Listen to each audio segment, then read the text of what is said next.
देखिए जब मिसाइल गई तो वो शोले फिल्म आपने देखी है कि आधे मेरे दाएं आधे मेरे बाएं बाकी मेरे पीछे। ये मिसाइल के साथ ये हुआ है। तो खोया खोया चांद वाला पुराना गाना है। बेसिकली सर ने ये समझाया है कि बेस स्टेशन से कट ऑफ हो गया। अब ये अंधा भाग रहा था, इसको गिरा दिया। ये है सर, देखिए ना, ये पड़ा हुआ है। जी जी जी बिल्कुल बिल्कुल। जो कहते हैं खेत रहा, ये वाकई खेत रहा। ये जरा दिखाइए, एक बार इधर आता हूँ तो इधर आप डाल देते हैं भाई साहब, एक जगह रखिए आप इसको। ये देखिए बीच से टूटा हुआ पड़ा हुआ है, लग रहा है हमारे यहाँ का कोई रॉकेट दिवाली वाला है जो अगले दिन इस तरह से बरामद होता है। देखिए ना, सर ने बहुत इंपॉर्टेंट बात बोली। अब ये जाएगा पूरे, जिसको कहते हैं कि ना एवरी कंट्री, जो हमारे दोस्त देश हैं वो उसको स्टडी करेंगे। अब दोस्त देश हमारे स्टडी करेंगे, उनको ये बात, इसको फटना था सॉफ्ट किल। अगर फट जाता तो हमें वो सब नहीं मिल पाता, कुछ नहीं मिलता, वो सब गायब हो जाता, छितड़े उड़ जाते उसके, तो हमें क्या ही मिलता। लेकिन अब ये साबुत मिसाइल मिल गई है जो कभी इस्तेमाल नहीं करी गई कॉम्बैट में। आप इसकी खासियत देखिए, ऐसा नहीं कि इसके बारे में लोग लेटेस्ट है, ये लेटेस्ट है 5th जनरेशन फाइटर जेट के ऊपर लगनी है। अब लगा लो 5th जनरेशन। अब मैं आपको बताता हूं ऐसा कब हुआ था। MiG-25 का केस आपको याद है? जी जी। एक रशियन जो है यूएसएसआर के जमाने में उसको जापान लेके भाग गया था।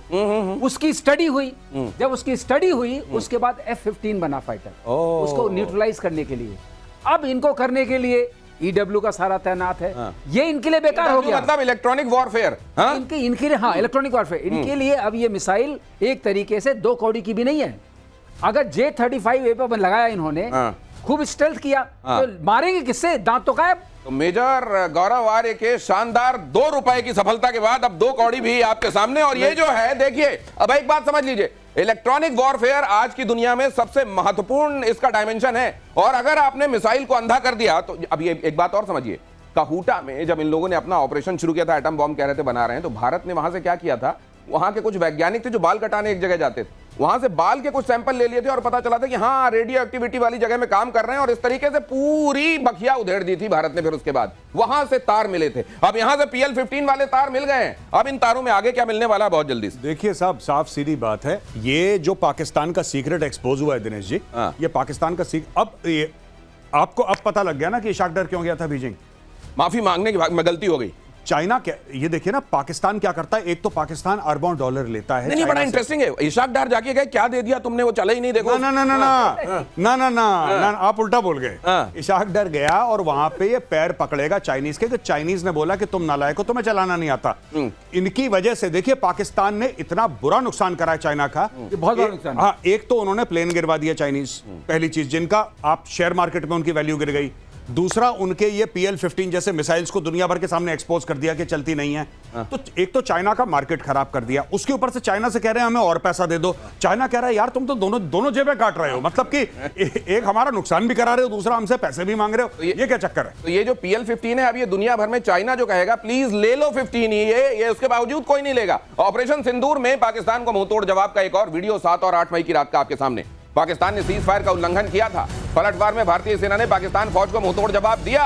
पाकिस्तानी आर्मी की कई चौकियां तबाह हुई और पलटवार से पहले ड्रोन सर्विलांस से पाकिस्तान फौज की पिन पॉइंट लोकेशन हासिल की। वो तमाम चौकियां जिन जगहों से शेलिंग की जा रही थी, फायरिंग की जा रही थी, पहले आइडेंटिफाई किया गया और फिर यूं धुआं उड़ रहा था और फिजाओं में फैल रहा था। यहां एक पोस्ट हुआ करती थी मेजर गौरव आर्य। हाँ, वो है से था कर दिया। और पोस्ट मैं ये जिस एरिया का दिखा रहे हैं, आई थिंक ये पुंचन रजौरी का है। अच्छा। मैं यहाँ पे सर्व कर चुका हूँ। अगर ये पुंचन रजौरी का है तो मैं यहाँ पे सर्व कर चुका हूँ। मैं कंपनी कमांडर था और लेकिन और आसानी से आप शायद नहीं वो नहीं पहचान में। हाँ, नहीं वो टेरेन एक जैसी है कमोबेश पूरे। हाँ, हो सकता है कि 100-200 दाएं किलोमीटर हो, कुछ नहीं पता। लेकिन fact of the matter is कि घने जंगल बिल्कुल ऐसे ही, बिल्कुल ऐसे ही, और कुछ ना पता लगे कि बगल 20 मीटर में कौन खड़ा है। वहां पे पाकिस्तानी पोस्ट को आइडेंटिफाई करा और जो वीडियोस देख रहा हूं मैं यहाँ पे, एक पोस्ट को आइडेंटिफाई करा, उस पे इतना फायर पावर मारा। आपको पता है T-72 टैंक्स लगाए थे। हाँ जी। T-72 टैंक्स लगाए, वहां पे एंटी एयरक्राफ्ट गन्स भी लगी हैं। आपकी ZU-23 सर बेहतर जानते हैं, वहां पे डायरेक्ट फायरिंग रोल में, जो कि एक्चुअली हवाई जहाज को मारने की है, वो वहां पे लगा रखी है सामने बिल्कुल। वहां पे एंटी टैंक गाइडेड मिसाइल लगा रखी है। वहां पे टैंक नहीं है, बस एंटी टैंक गाइडेड मिसाइल है कि वो जब फायर करते हैं वो एंटी टैंक गाइडेड मिसाइल सीधा पाकिस्तान के पोस्ट के अंदर घुसती है और वहां पे उसको फाड़ देती है पूरी पोस्ट को। ये जो आप देख रहे हैं, ये किसका है? ये वही तो कर रहे हैं ड्रामा ये लोग।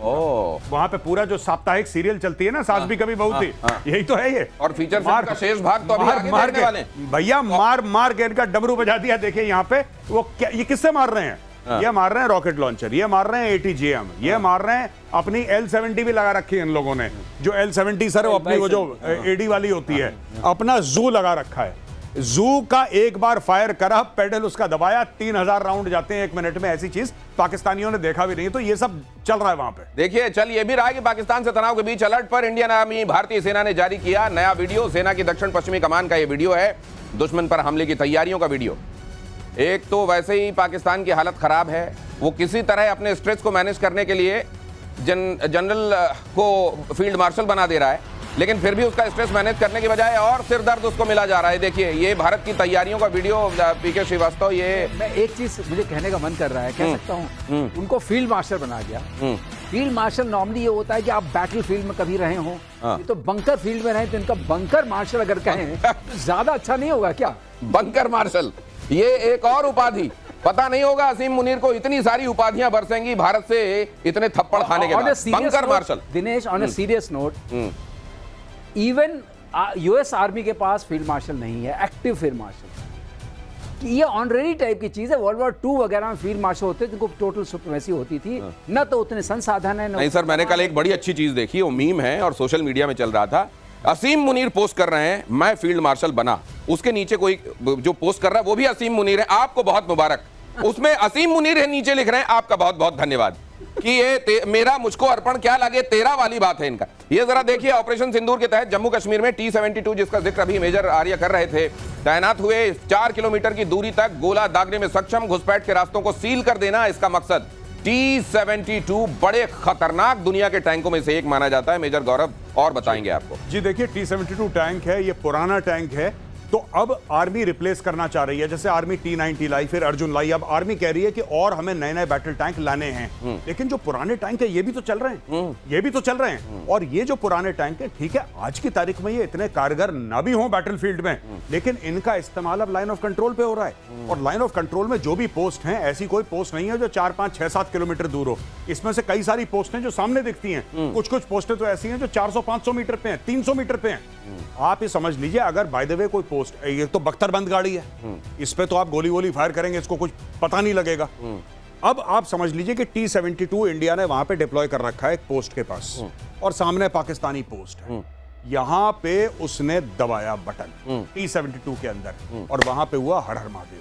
वहां पे गई वो पाकिस्तानी पोस्ट, धुआं धुआं हो गई। ये देखिए, ये आज का डिप्लॉयमेंट नहीं है, काफी समय पहले का डिप्लॉयमेंट है। मैं आज की बात नहीं बता रहा आपको कि अभी अभी हुआ है, ये काफी टाइम से है। और ये सारी की सारी बख्तरबंद गाड़ियां आप भारत रिप्लेस कर रहा है एक्चुअली T-72 को। ये पुरानी टेक्नोलॉजी है, लेकिन इसका अभी भी काम है लाइन ऑफ कंट्रोल। अच्छा, और उनके पास जो T-69, 79 है, ये असल में एक चीज, बल्कि दूसरी बात करते हैं कि उनके पास तो PL-15 है, उसका हाल क्या हुआ? और हमारा जो T-72 है वो उनकी चौकियां उड़ा रहा है। T-72 में एक चीज और मैं गौरव में के उसमें जोड़ना चाहूंगा, इसमें ईरा आ गया है।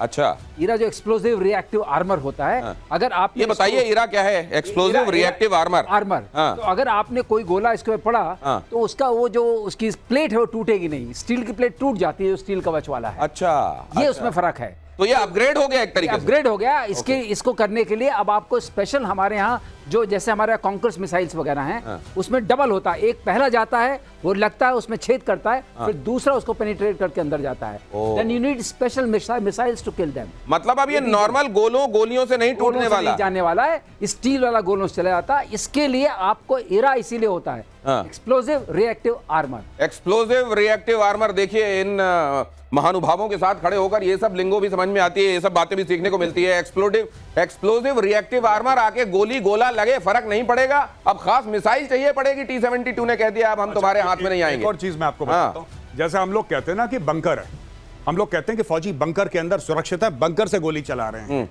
ये भी एक छोटा छोटा बंकर है जिसमें 3 लोग बैठते हैं। अब देखिए ना, ये तो ऑलरेडी सर ने बताया कि रिएक्टिव आर्मर उसमें लगा हुआ है। अब नॉर्मल पेनिट्रेशन नहीं हो पाएगा, वेल प्रोटेक्टेड है। किसी भी टैंक का 3 चीजें होती हैं, मोबिलिटी, फायर पावर, प्रोटेक्शन। किसी भी टैंक की 3 चीजें होती हैं, mobility, fire power, protection. Mobility की इसको ज्यादा जरूरत है नहीं, क्योंकि एक जगह फिक्स्ड है, हो सकता है थोड़ा दाएं बाएं चले, इतना ऐसा नहीं कि 100 किलोमीटर पे भाग रहा है ये। फायर पावर गजब का, इसमें स्मॉल आर्म्स भी हैं, इसमें 7.62 की भी गन है इसमें सब कुछ। और जो मेन इसकी कैनन है, उसका तो आप काम देख ही चुके हैं यहाँ पे जो करवा रहा है। वो जो धुआं उड़ रहा है ना, उसमें से कुछ धुआं ये भी उड़ा रहा है। S-400 जरा इस समय बहुत चर्चा में रहा, कह रहे हैं कि टर्की की शरण में गया है पाकिस्तान। बताओ भैया ये काम कैसे करता है, तुम्हारे पास है सुना है? S-400 से निपटने के लिए तुर्की की शरण में पाकिस्तान। S-400 की खामियों के बारे में तुर्की से पता किया जा रहा है कि इसकी कमजोर नसें बताओ जरा। हमको तो ये समझ में नहीं आया चीज क्या है। पाकिस्तान के फौजी ट्रेनिंग ले रहे हैं, तुर्की के पास भी है रशियन S-400। बहरहाल टर्की बड़ी सारी चीजों की ट्रेनिंग देने पाकिस्तान पहुंचता है। कहते हैं इस बार जो ड्रोन भी भेजे गए थे उसमें कुछ टर्की वाले पायलट आए थे उसको चलाने के लिए, लेकिन उनमें से 2 तो चले गए, सिधार गए इनका साथ देते देते। अब ये वहां पर गए कि S-400 जरा हमको सिखा दो, ये क्या सीख के आएंगे वहां? ये कुछ नहीं, ऑलरेडी सबको पता है, मीडिया में आ चुका है, तो ऐसी कोई नई बात मैं नहीं बता रहा। रशिया ने भारत को ऑलरेडी ऑफर कर दिया है कि S-500 की हम आपको टेक्नोलॉजी दे रहे हैं, ज्वाइंट प्रोडक्शन करते हैं। साफ सीधी बात। अब अमेरिका को बुरा लगे तो अमेरिका को बुरा लगे, ठीक है।